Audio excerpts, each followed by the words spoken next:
Good evening friends. हम पढ़ रहे थे भारत, इसके आकार व स्थिति के बारे में। लास्ट वीडियो में हमने इसके स्थिति के बारे में पढ़ा था, मतलब भारत कौन से गोलार्ध में स्थित है, किन अक्षांशों के बीच स्थित है और कौन से महाद्वीप में स्थित है। आज हम पढ़ेंगे इसके आकार के बारे में।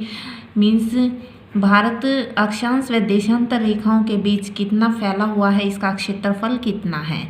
भारत के भूभाग का कुल क्षेत्रफल 32,87,263 वर्ग किलोमीटर है और यह विश्व में 7वें नंबर पर आता है बड़े देशों के अकॉर्डिंग। यहाँ पर है भारत का क्षेत्रफल विश्व के कुल भौगोलिक क्षेत्रफल का 2.4% है, अर्थात पूरी पृथ्वी पर जितनी भूमि पाई जाती है उसका 2.4% भारत में है। भारत विश्व का 7वां बड़ा देश भी है। यहाँ पर हम देखेंगे 7 बड़े देश क्षेत्रफल के अकॉर्डिंग कौन से हैं। पहले स्थान पर आता है ये रूस है।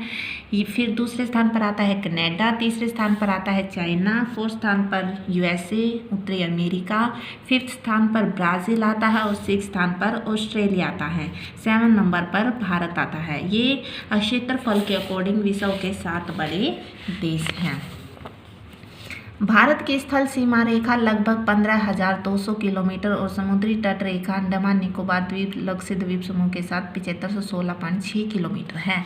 यहाँ पर दिखाया गया है कि भारत की जो स्थलीय सीमा है, अर्थात जिन देशों के साथ भारत की स्थलीय सीमा लगती है, जैसे गुजरात के तट से लेकर ये पाकिस्तान, अफगानिस्तान, चाइना, नेपाल, भूटान, म्यांमार से, बांग्लादेश से लगती हुई ये वेस्ट बंगाल तक भारत की स्थलीय सीमा है, जिसकी लंबाई 15,200 किलोमीटर है और ये यहाँ से लेकर तटीय सीमा है भारत की, गुजरात के तट से लेकर ही यहाँ वेस्ट बंगाल के तट तक जो 6100 किलोमीटर है, बिना लक्षद्वीप और अंडमान की सीमा रेखा मिलाए बिना, जो 6100 किलोमीटर है। और अंडमान निकोबार द्वीप समूह की और लक्षद्वीप समूह की तटीय सीमा को मिलाने के बाद यह हो जाती है 7516.6 किलोमीटर।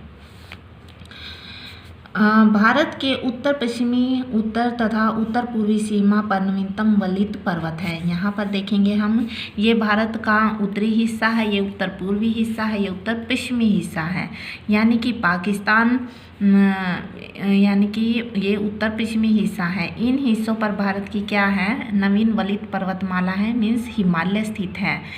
नवीन वलित इसलिए बोलते हैं क्योंकि ये फोल्डेड आकार में है, ऐसे फोल्ड में बना हुआ है हिमालय, तो इसको वलित पर्वतमाला भी बोलते हैं। ये नवीन फिलहाल भी ऊंचा उठ रहा है, यानी कि फिलहाल भी बन रहा है, इसलिए इसको नवीनतम बोलते हैं, नया बोलते हैं। ये भारत के 5 राज्यों में फैला हुआ है, जैसे जम्मू कश्मीर में, हिमाचल उत्तराखंड में, हिमाचल में, और यहाँ पर सिक्किम में, अरुणाचल प्रदेश में। इनके अंदर क्या है, हिमालय पर्वतमाला फैली हुई है। आगे है इसके दक्षिण का भूभाग उत्तर में चौड़ा है, 22 डिग्री उत्तरी अक्षांश में हिंद महासागर की ओर संकरा होता गया है, अर्थात भारत के बीचों बीच से 23.5 डिग्री उत्तरी अक्षांश रेखा गुजरती है और यहीं से 22 डिग्री उत्तरी अक्षांश रेखा के उत्तर की तरफ बोला गया है कि भारत क्या है, चौड़ा है, यानी कि 22 डिग्री उत्तरी अक्षांश रेखा के ऊपर की तरफ भारत की चौड़ाई फैलती जाती है और इसके नीचे की तरफ, दक्षिण की तरफ यह संकरा मीन्स कम चौड़ा होता जाता है, इसकी चौड़ाई कम होती जाती है। इसके पश्चिम में अरब सागर तथा पूर्व में बंगाल की खाड़ी स्थित है। ये है इसका पूर्वी हिस्सा, मतलब दक्षिणी पूर्वी हिस्सा है भारत का, और ये दक्षिणी पश्चिमी हिस्सा है। दक्षिणी पूर्वी हिस्से में तो क्या है, बंगाल की खाड़ी है, और बंगाल की खाड़ी के अंदर यहाँ पर इसका अंडमान निकोबार द्वीप समूह स्थित है। और इसके दक्षिणी पूर्वी भाग में क्या है, अरब सागर है। दक्षिणी पश्चिमी भाग में क्या है, अरब सागर है, और अरब सागर के अंदर क्या है, लक्षद्वीप समूह स्थित है। अक्षांश और देशांतर का विस्तार लगभग 30 डिग्री है, परंतु फिर भी पूर्व पश्चिम का विस्तार उत्तर दक्षिण की अपेक्षा बहुत कम प्रतीत होता है। यहाँ पर देखेंगे कि यहाँ पर बताया गया है कि इसका 8 डिग्री 4 मिनट उत्तरी अक्षांश से 37 डिग्री 6 मिनट उत्तरी अक्षांश तक और 68 डिग्री 7 मिनट पूर्वी देशांतर से 97 डिग्री 25 मिनट पूर्वी देशांतर तक, मतलब इनके बीच में कितना डिफरेंस है, 30 डिग्री का डिफरेंस है। और फिर भी क्या बोला गया है, दोनों में लगभग 30 डिग्री डिग्री का अंतर होने के कारण फिर भी क्या बोला गया है कि इसकी उत्तर से दक्षिण की लंबाई ज़्यादा है, 3214 किलोमीटर है, और इसकी पूर्व से पश्चिम की लंबाई क्या है, कम है, जो 2933 किलोमीटर है। गुजरात से अरुणाचल प्रदेश के स्थानीय समय में 2 घंटे का अंतर है। यहाँ पर समय मीन्स देशांतर रेखाओं के द्वारा हम अपने समय को मापते हैं। हम अपना समय 82.5 डिग्री पूर्वी देशांतर रेखा से मापते हैं, जो इलाहाबाद में यूपी स्टेट के इलाहाबाद के नैनी से गुजरती है, यानी कि मिर्ज़ापुर से भी ये गुजरती है, जो दोनों के दोनों डिस्ट्रिक्ट कहाँ हैं, यूपी स्टेट के अंदर है। यहाँ से हम अपने समय को मापते हैं, जो 82.5 डिग्री पूर्वी देशांतर से मापा जाता है। अब बोला गया है कि अरुणाचल प्रदेश से गुजरात के समय में 2 घंटे का अंतर है। यहाँ पर 68 डिग्री 7 मिनट से 97 डिग्री 25 मिनट तक इन देशांतर रेखाओं के बीच 30 डिग्री का अंतर हो जाता है।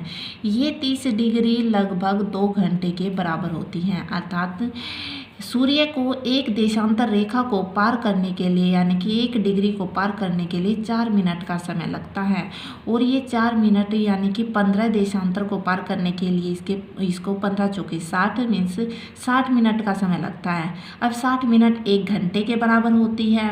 अब 30 डिग्री यानी कि 30 देशांतर को पार करने के लिए सूर्य को 2 घंटे का समय लगता है, अर्थात अगर अरुणाचल प्रदेश में सूरज 6 बजे उदय होता है तो गुजरात के अंदर यह 8 बजे उदय होगा, यानी कि 2 घंटे का डिफरेंस आ जाता है। और ये 82.5 डिग्री, जहाँ से हम इसको IST भी बोलते हैं, यानी कि इंडियन स्टैंडर्ड टाइम्स भी बोलते हैं, या फिर भारतीय समय मानक रेखा भी बोलते हैं, यह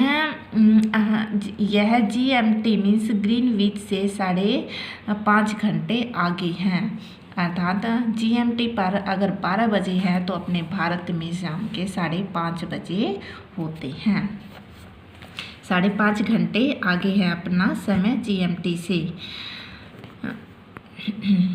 यहीं पर दिखाया गया है 82.5 डिग्री पूर्वी देशांतर को भारत की मानक या मोत्र माना जाता है, जो कि उत्तर प्रदेश के मिर्ज़ापुर से गुजरती है। अक्षांश का प्रभाव दक्षिण से उत्तर की ओर दिन और रात की अवधि पर पड़ता है।